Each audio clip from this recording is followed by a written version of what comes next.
Bueno, ¿cómo están? Traigo un tema que tiene que ver con la identidad y con la identificación en psicoanálisis, que son dos conceptos totalmente diferentes y conceptos bastante controvertidos en la época que vivimos, ¿no? Eh, a ver, porque se me ocurre que podríamos empezar con una frase que Lacan cita en Variantes de Curatipo, que es un texto de 1955, cuando, citando al poeta Rimbaud, va a decir que el yo es un otro. Ahí está escrito en francés en el pizarrón. ¿Por qué Lacan cita a Rimbaud en esa enunciación? Yo es otro, yo es un otro. Justamente Lacan, en el texto de 1936 en el Estadio del Espejo, que complementa con el modelo óptico, va a diferenciar de alguna manera el je, que es el je de la enunciación en principio, en francés se diferencia el je del moi, que es el yo, lo va a diferenciar del moi en sí mismo, que también es el yo en francés. Y en este contexto podríamos decir que el je tiene que ver con el sujeto, es decir, con algo en el orden de la división, que no es una sustancia, que es efecto del discurso, incluso en el análisis, y que el moi tiene que ver con el yo, con la instancia que ustedes conocieron en Freud, topológica. ¿Qué pasa? El yo es alienante para Lacan, es decir, que es una instancia totalmente ficticia, ficcional.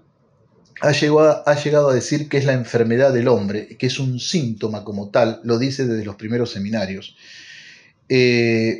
Fíjense que en un texto de 1946, que se llama Acerca de la causalidad psíquica, Lacan va a decir esto, va a decir, es tan loco una persona, un sujeto que se cree rey, como un rey que se cree rey.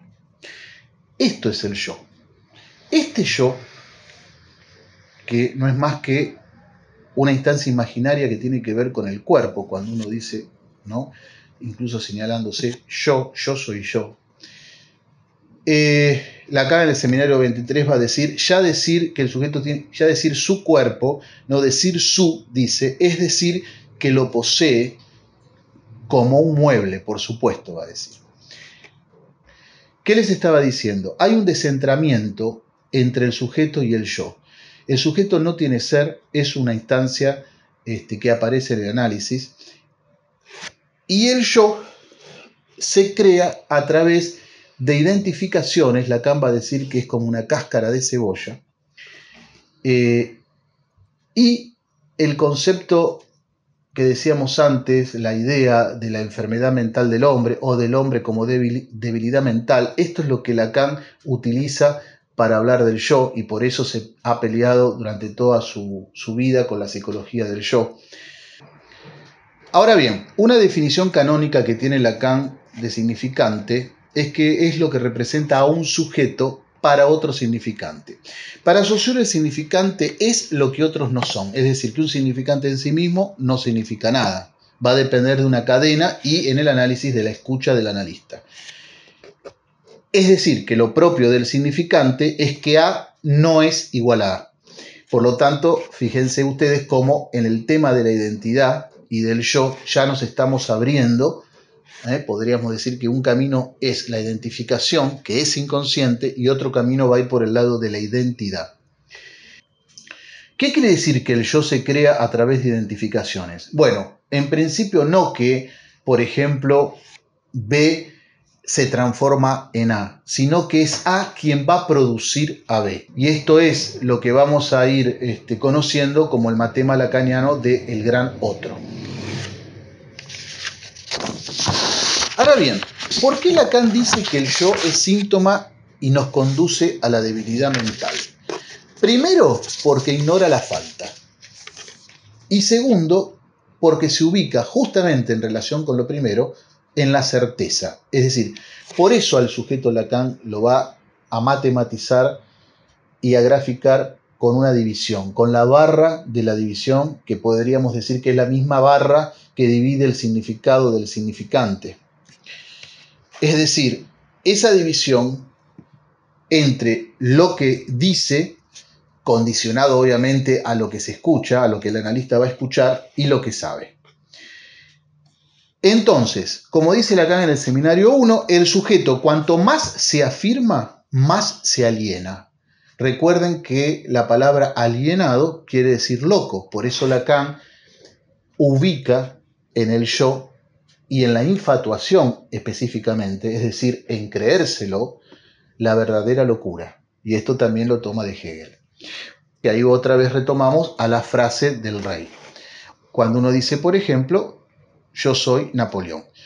Entonces, ¿qué es el yo? Para nosotros es un sistema mitológico, es un mito. Ahora bien, entendiendo que con el mito el analista trabaja, que es la novela individual del neurótico. Con ese saber que viene del otro, el analista trabaja. Es decir, que cuando el sujeto dice yo soy asmático, por ejemplo, el analista, que como dice Lacan también en los primeros seminarios tiene que ignorar lo que sabe, va a preguntar qué quiere decir ser asmático. Es decir, el analista va a ir a la pregunta que está cristalizada en ese yo soy. Y la identidad, bien, uno podría decir que es una pasión del yo, en principio, pero pasión en el sentido del patos.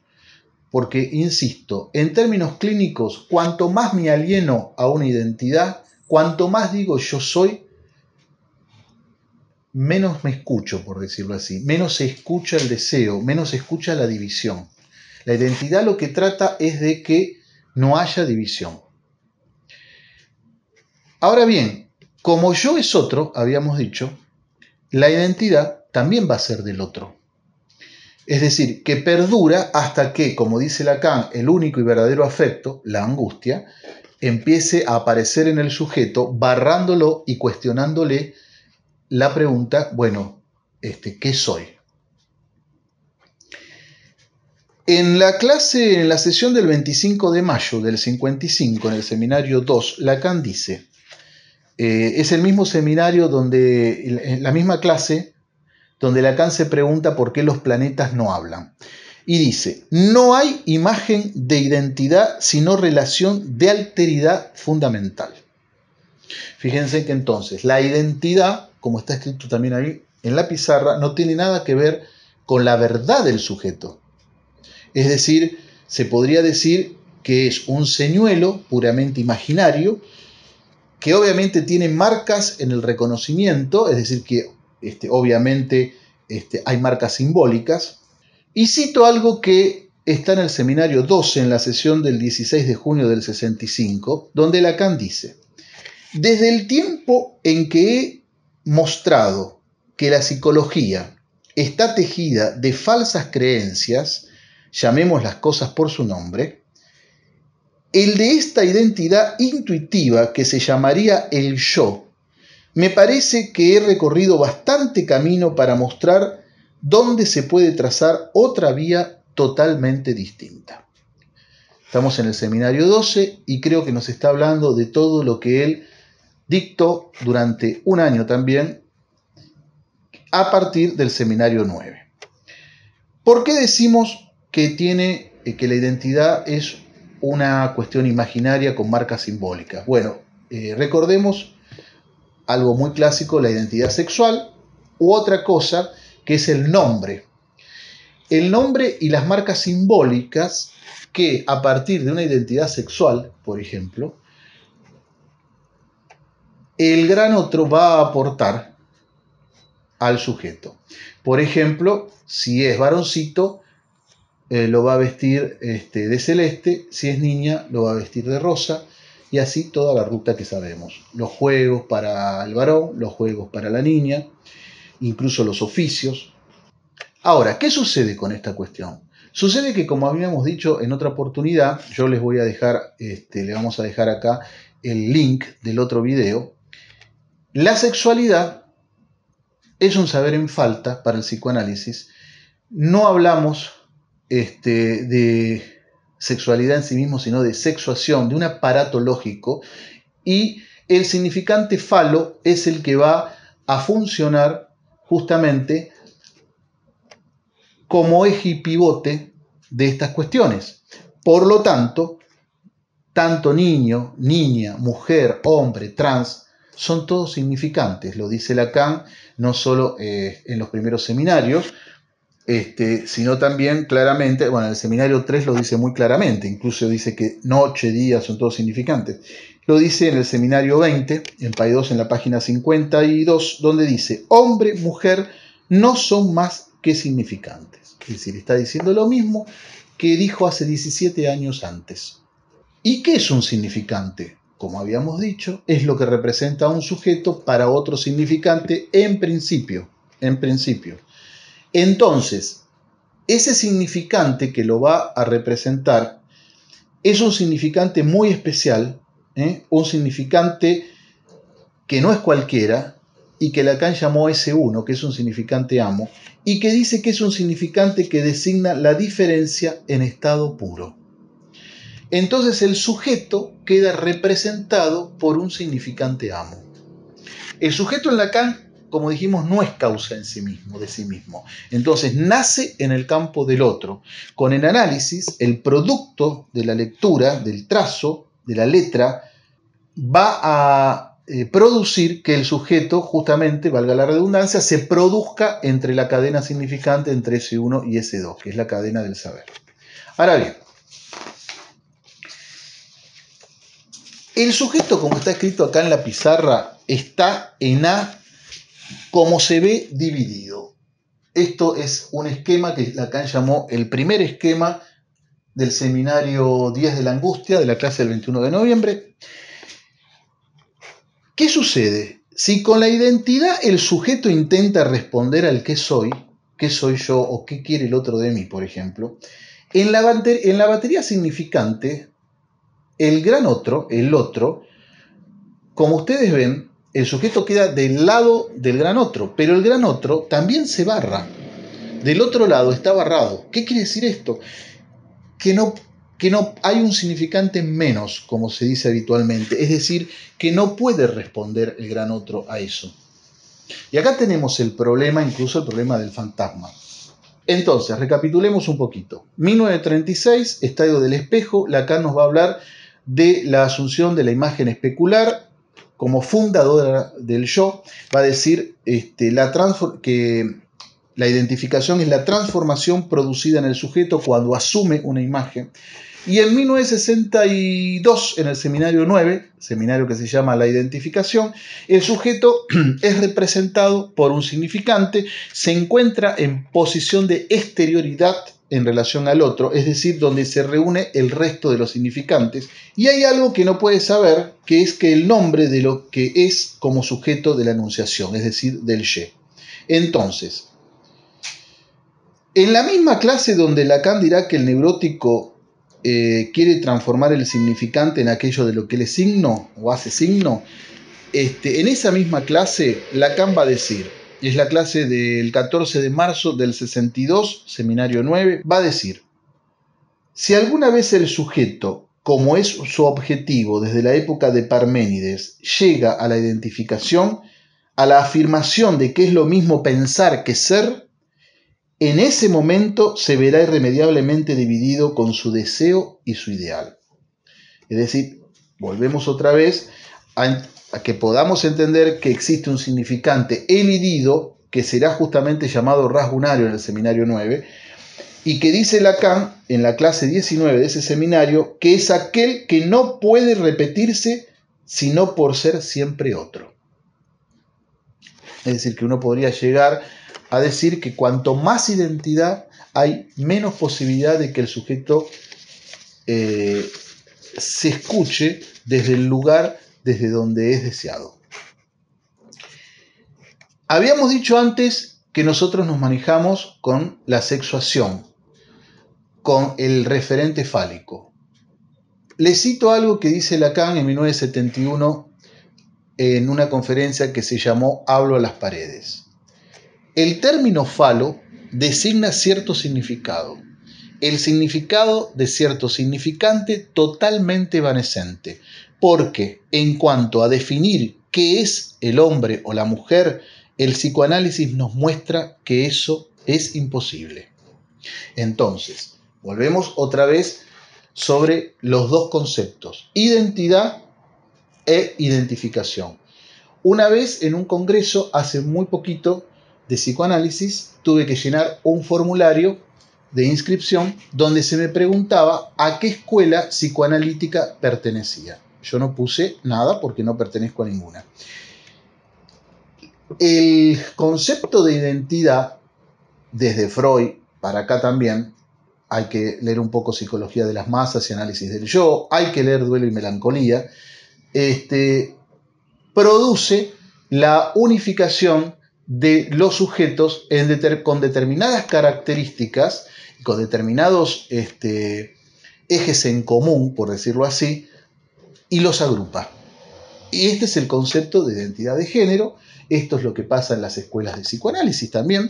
Ninguna persona que es socia de la escuela freudiana va a ser socia a la vez de Apola, ninguna persona de Apola va a ser socia de la EOL, y así su ruta. ¿Por qué? Porque se crea una identidad, se forma, se construye una identidad a partir de un significante amo.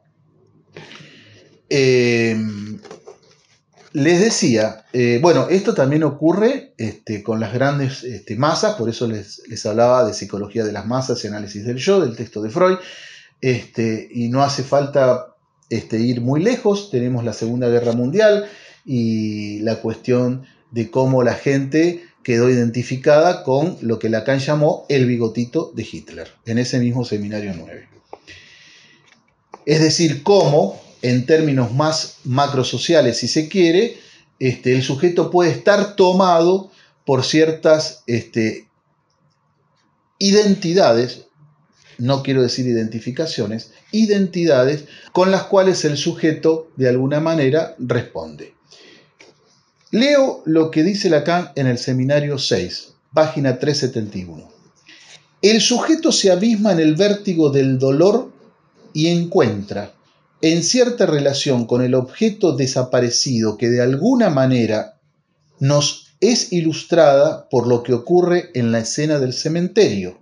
Laertes se arroja a la tumba y fuera de sí abraza al objeto cuya desaparición es causa de ese dolor. Es obvio que el objeto resulta entonces tener una existencia tanto más absoluta cuanto que ya no corresponde a nada que exista. Es una hermosa cita de Lacan del Seminario 6, donde nos habla, como también nos hablaba Freud en Duelo y Melancolía, de que el objeto, al perderse, el sujeto toma un rasgo de identificación. Freud da el ejemplo muy clásico y muy incluso ominoso de un niño que al perder su gatito se identifica con ese objeto, con ese animal que ha muerto, y comienza a maullar y también a gatear como ese animal. Esto lo sabía Borges, que era tan freudiano, cuando dijo: solo es nuestro lo que perdimos. Cito a Lacan en el Seminario de la Angustia, página 339. La función del objeto cesible como pedazo separable vehiculiza primitivamente algo de la identidad del cuerpo, antecediendo en el cuerpo mismo en lo que respecta a la constitución del sujeto. Yo les pido, es un tema muy complejo, por supuesto, y mucho más en un corto video como pero les pido que vayan uniendo estas cosas y después vayan entendiendo y relacionando cómo el concepto de identificación, un concepto potente, muy fuerte en psicoanálisis, divide al sujeto y tiene que ver con la falta. Por eso al comienzo decíamos que en la identidad lo que se trata más es de cubrir ese hueco. Para ir un poco cerrando hasta acá, quería citar algo de la sesión del 16 de noviembre del 76, Seminario 24 de Lacan, donde dice que la identificación es lo que se cristaliza en una identidad. La identificación, dice, es lo que se cristaliza en una identidad. Bueno, muchísimos analistas no sé el porcentaje exacto, pero me atrevo a decir casi el 90%, utiliza esta frase, esta axiomática lacaniana, que está en el fin de su enseñanza, en el año 76, en relación con el fin de análisis y en relación a promover la identificación al síntoma, que Lacan no deja de decir que dura poco. Porque, bueno, lo que se escucha habitualmente entre los analistas es que el fin de análisis sería una identificación al síntoma. Me parece que no sé si estamos entendiendo de la misma manera el concepto de identificación, que es una operación inconsciente. Habría que preguntar qué querría decir exactamente identificación al síntoma. En todo caso, deberíamos decir que el sujeto es tomado por un síntoma y se la tiene que bancar, por ejemplo. Y tendríamos que definir también qué es un síntoma, porque como decimos siempre, los rasgos con los que el sujeto viene no son síntomas. Que después se cubren en el tratamiento es otra cosa. Entonces, ¿qué pasa? Si por otro lado la identidad es como tal una petrificación yoica, como venimos trabajando, incluso en términos clínicos patológica, por eso hablamos de la pasión del yo, y alienante, tendríamos que ver qué significa esta cuestión de la identificación al síntoma como fin de análisis. Por otro lado, habría que ver si de alguna manera en un cártel de pase, en estas cuestiones de la identidad a la escuela y etcétera, es posible que un analista enuncie yo soy analista. No se olviden que también Lacan decía que el analista puede decir soy analista en la medida que no lo es. En la medida que es analista no se puede decir eso. Me gustaría cerrar con un hermosísimo párrafo de Søren Kierkegaard. Se trata, él lo escribió bajo el seudónimo de Anticlimacus. Se trata de un párrafo del libro La enfermedad mortal. Es un texto de 1849 donde Kierkegaard habla de la desesperación. Y dice, la desesperación es una enfermedad del yo y puede adoptar tres formas. La desesperación de no tener un yo, la desesperación de no querer ser uno mismo, la desesperación de querer ser uno mismo. Bueno, les agradezco mucho.